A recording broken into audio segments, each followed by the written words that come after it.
In the annals of philosophy, few names evoke as much controversy and fascination as Friedrich Nietzsche. His declaration that God is dead echoes through the halls of academia and popular culture alike. But beneath this thunderous proclamation lies a more insidious, more devastating critique, one that remains largely unexamined, buried in fragments and notebooks, whispered only in the corners of philosophical discourse. Nietzsche's forgotten argument against religion goes far beyond the realm of atheism or moral relativism. It strikes at the very heart of human meaning, exposing belief itself as our most seductive self-deception. This hidden weapon, forged in the crucible of his brilliant and tormented mind, continues to fracture the intellectual landscape, dividing thinkers, theologians, and scientists to this day. For Nietzsche, religion wasn't merely false, it was dangerous precisely because it worked so well. In his unpublished notes and overlooked aphorisms, he described faith as a narcotic for the herd, a system designed not to elevate humanity, but to contain it. This wasn't about the existence of God, but about why we needed him in the first place. The German philosopher saw religious belief as the metaphysical comfort of the weak, a psychological pacifier against the terror of existence. In his view, faith acted as a shield, protecting us from the harsh realities of a meaningless universe. But this protection came at a terrible cost: the stunting of human potential and the perpetuation of what he called slave morality. Nietzsche argued that religious morality was a byproduct of this slave mentality, an inversion of natural strength into sin.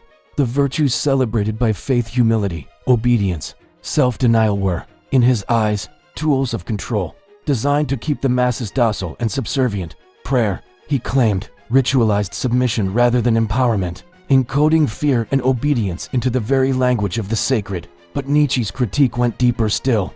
He suggested that divine revelation itself was nothing more than a projection of repressed will. Prophets and religious leaders, in his view, were masters of disguise who converted suffering into spiritual hierarchy. By promising an afterlife, they devalued the present moment and empowered those who controlled access to this imagined eternity. This hidden argument of Nietzsche's presents us with a chilling question. What if religion's greatest danger isn't that it's wrong, but that it works too well? The implications of this idea are staggering. If Nietzsche is correct, then our most cherished beliefs, our deepest sources of meaning and comfort, are nothing more than elaborate coping mechanisms. We are faced with the possibility that the very foundations of human culture are built on a grand illusion, one that we cling to out of fear and weakness. Yet Nietzsche was not content to simply tear down these edifices of faith. He recognized that dismantling religion would trigger a meaning vacuum that modernity wasn't prepared to fill. This prophetic insight seems eerily prescient in our current age, where the decline of traditional belief systems has left many adrift in a sea of nihilism and despair. The philosopher's forgotten critique forces us to confront uncomfortable truths about the nature of belief itself. It challenges us to question not just what we believe, but why we believe it. Are our convictions truly our own, or are they inherited defenses against the terror of existence? Nietzsche's hidden argument continues to divide thinkers precisely because it offers no easy answers.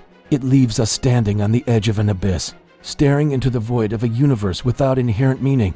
Some recoil from this vision, retreating into the comforting arms of faith. Others embrace it, seeing in this emptiness the ultimate freedom to create our own values and purpose. But perhaps the most unsettling aspect of Nietzsche's critique is its relevance to our modern world. In an age of information overload and competing ideologies, we find ourselves more susceptible than ever to comforting narratives and easy answers. The narcotics Nietzsche warned against have only multiplied, from consumerism to political tribalism to the endless distractions of digital media. As we grapple with the spiritual crisis of our age, Nietzsche's forgotten argument looms large.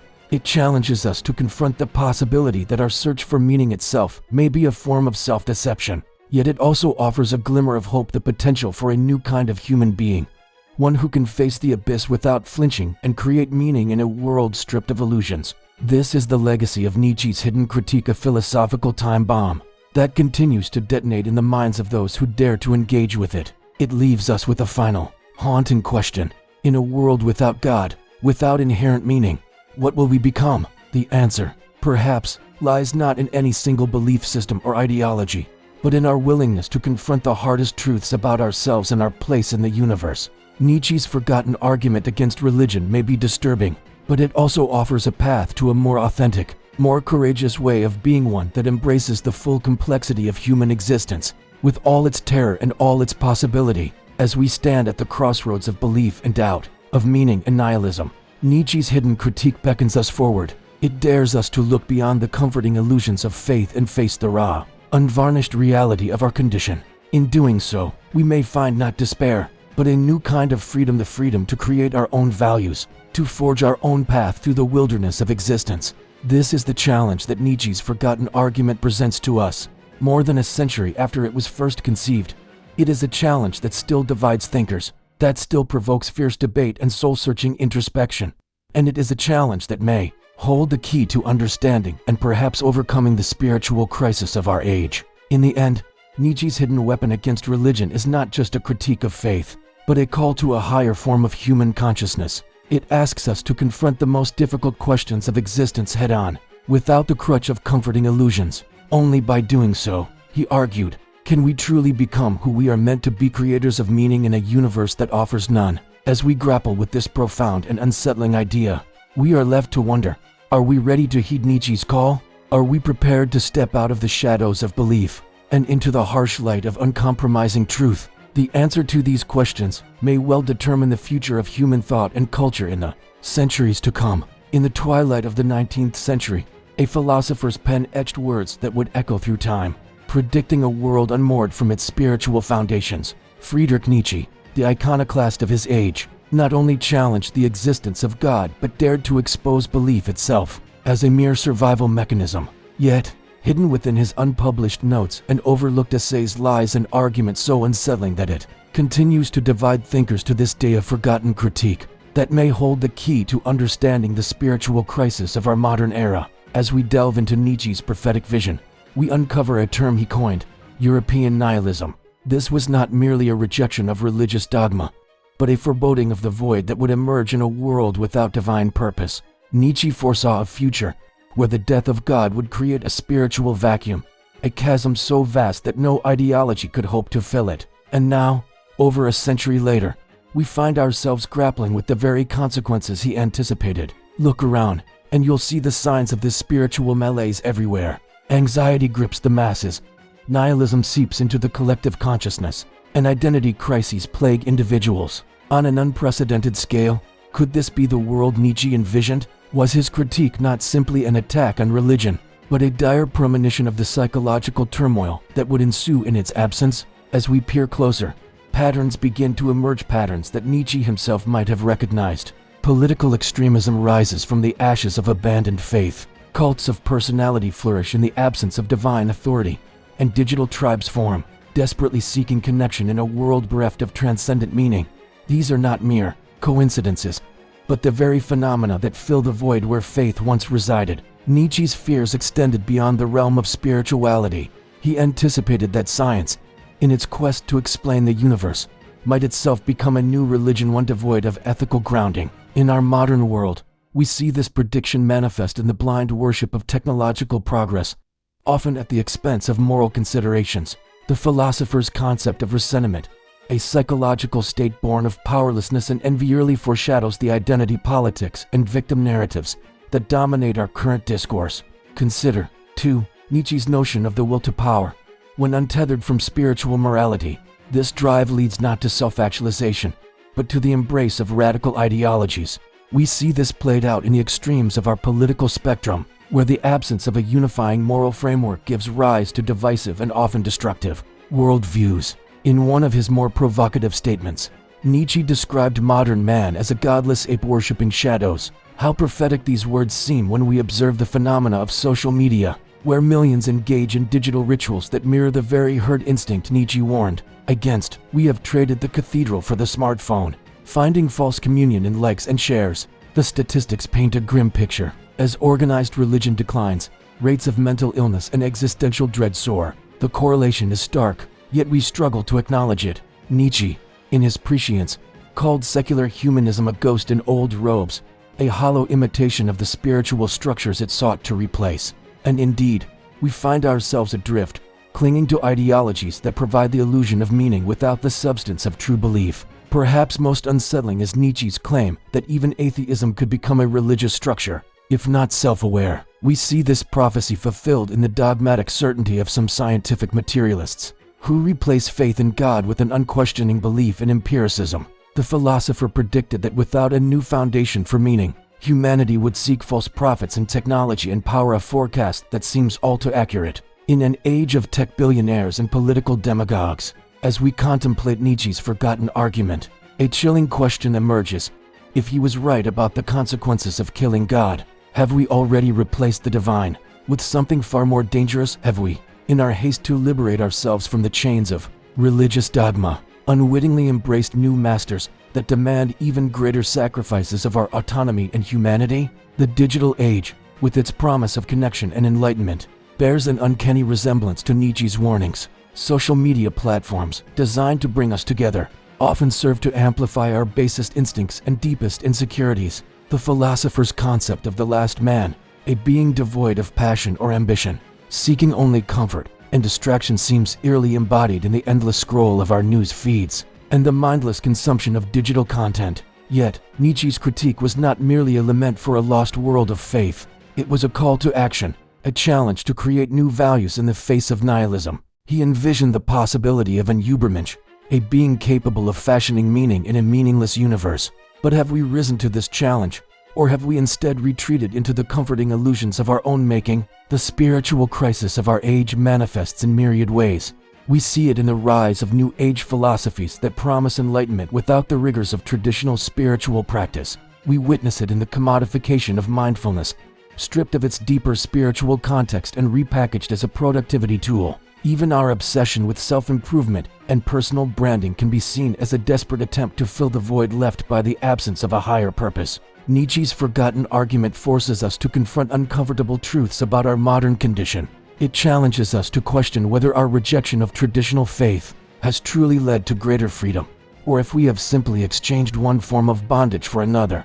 In a world where algorithms shape our desires and social media dictates our values, are we any closer to the authentic existence Nietzsche envisioned? As we stand at this crossroads of history, grappling with the consequences of our spiritual upheaval, Nietzsche's words continue to haunt us. They remind us that the death of God was not the end of our quest for meaning, but perhaps only the beginning of a more arduous journey. In the face of this existential challenge, we must ask ourselves, can we create new values that withstand the test of time? Or are we doomed to wander in the shadows of our own making? The answer to this question may well determine the fate of our civilization. As we navigate the uncharted waters of a post-religious world, Nietzsche's forgotten argument serves as both a warning and a beacon. It urges us to confront the void with courage, to seek meaning in the face of meaninglessness, and to forge a new path that honors our humanity while acknowledging the profound challenges of existence in a godless universe. In the end, Nietzsche's critique remains as relevant today as it was when he first penned his revolutionary thoughts. It challenges us to look beyond the comfortable illusions of our age and to grapple with the fundamental questions of existence. As we stand on the precipice of an uncertain future, we must ask ourselves, are we ready to heed Nietzsche's call and create a new foundation for meaning in the 21st century? Or will we continue to worship at the altar of false idols, forever seeking solace in the shadows of our own making? In the twilight of the 19th century, a philosopher's hammer struck at the very foundations of faith. Friedrich Nietzsche, that infamous iconoclast, didn't merely reject God, he exposed belief itself as a survival illusion. Yet among his most unsettling critiques, one remains buried in obscure notes and overlooked essays. This forgotten argument still divides thinkers today, perhaps holding the key to our modern spiritual crisis, the eternal return of belief. Can we ever truly escape religion's shadow? Despite the rise of secularism, humanity seems caught in an endless cycle, circling back to belief time and time again. Nietzsche's most haunting insight wasn't that religion would vanish, but that it would mutate, taking on new forms to satisfy our deepest psychological needs. Picture, if you will, the human mind as a vast labyrinth. At its center lies not truth, but belief, an inescapable core that shapes our very perception of reality. Nietzsche argued that we are biologically wired to seek structure. Even when that structure proves oppressive, it's as if our minds are trapped in an endless loop, forever recreating the patterns of faith we claim to have abandoned. But why? Why do we cling so desperately to belief, even in an age of reason and scientific progress? Nietzsche's answer is as disturbing as it is profound. The desire for moral order, he claimed, is stronger than the desire for truth itself.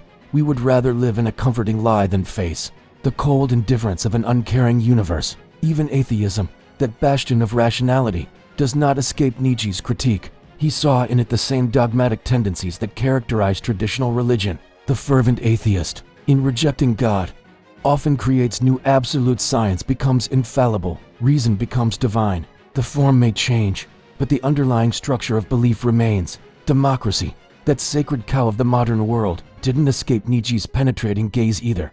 He called it a secularized kingdom of heaven, a political system that promises salvation through the ballot box rather than prayer. The parallels are striking: elected officials as secular saints, constitutions as holy texts, the voting booth as a confessional. But it doesn't stop there. Nationalism, that great force that has shaped the modern world, Nietzsche saw as a spiritual replacement for the sacred. Flags become icons, anthems become hymns, and the nation-state becomes a god demanding sacrifice and devotion. The language may be different, but the underlying psychology is eerily familiar. In our own time, we see Nietzsche's predictions playing out in ways he could never have imagined. Technological utopianism has become a modern faith, complete with its own prophets and promises of salvation. Silicon Valley gurus preach the gospel of artificial intelligence and transhumanism, offering eternal life through digital immortality rather than heavenly reward. Our sacred texts are now digital, enshrined in the algorithms that shape our online experiences. Social media platforms have become the new cathedrals, where we gather to worship at the altar of likes and shares. Influencers are the new messiahs, offering guidance and meaning in a world that often seems devoid of both. Nietzsche warned that post-religious societies would not remain truly secular. Instead, they would create their own forms of the sacred, filling the void left by traditional faith with new objects of devotion. Look around, and you'll see the truth of his insight, from the cult-like devotion to certain brands to the quasi-religious fervor of political movements. But here's the truly unsettling part. Nietzsche argued that we cannot escape belief. It's not a matter of choosing between belief and non-belief, but rather of choosing our illusions more consciously. We are, in his view, forever doomed to believe in something greater than ourselves, even when we know it's an illusion. This raises a profound question. If Nietzsche is right, and we can never truly escape the shadow of belief, is true freedom even possible? Are we forever trapped in a cycle of creating new gods to replace the ones we've outgrown? The implications are staggering. It suggests that our quest for enlightenment, our struggle against superstition and dogma, may be fundamentally misguided. Perhaps the real challenge is not to eliminate belief, but to understand it, to recognize our own need for meaning and structure, and to choose our beliefs with open eyes. Nietzsche's forgotten argument forces us to confront uncomfortable truths about human nature. We are not purely rational beings, capable of living in a world stripped of all illusion. Instead, we are meaning-making creatures, forever spinning narratives to make sense of our existence. But this need not be cause for despair. If we cannot escape belief, perhaps we can transform it. Instead of blindly accepting inherited dogmas or reactively rejecting all forms of faith, we might cultivate a more nuanced approach. We could learn to hold our beliefs lightly, recognizing them as useful fictions rather than absolute truths. This is the challenge Nietzsche leaves us with: to live authentically in a world where absolute certainty is impossible, where our deepest convictions may be nothing more than necessary illusions. It's a daunting task, but one that offers the possibility of a richer, more honest engagement with life. As we look to the future, Nietzsche's insights become ever more relevant. In an age of information overload and competing ideologies, the ability to navigate the landscape of belief with wisdom and discernment is crucial. We must learn to dance between skepticism and faith, reason and intuition, always aware of our own capacity for self-deception. The eternal return of belief is not a curse, but a call to consciousness. It challenges us to examine our deepest convictions, to question our unquestioned assumptions, and to forge a path that acknowledges both our need for meaning and our capacity for critical thought. In the end, Nietzsche's forgotten argument against religion becomes an argument for a new kind of spiritual maturity. It invites us to embrace the mystery of existence without surrendering our intellect, to find meaning without resorting to comforting absolutes. As we stand at the crossroads of belief and doubt, Nietzsche's voice echoes across the centuries, urging us to confront the most fundamental questions of human existence. In doing so, we may discover not the end of belief, but its transformation, a new way of engaging with the sacred that honors both our rational minds and our yearning hearts. The shadow of religion may always be with us, but perhaps, in understanding its power, we can step into a new light, one that illuminates the depths of human nature and points the way toward a more authentic, more conscious way of being in the world.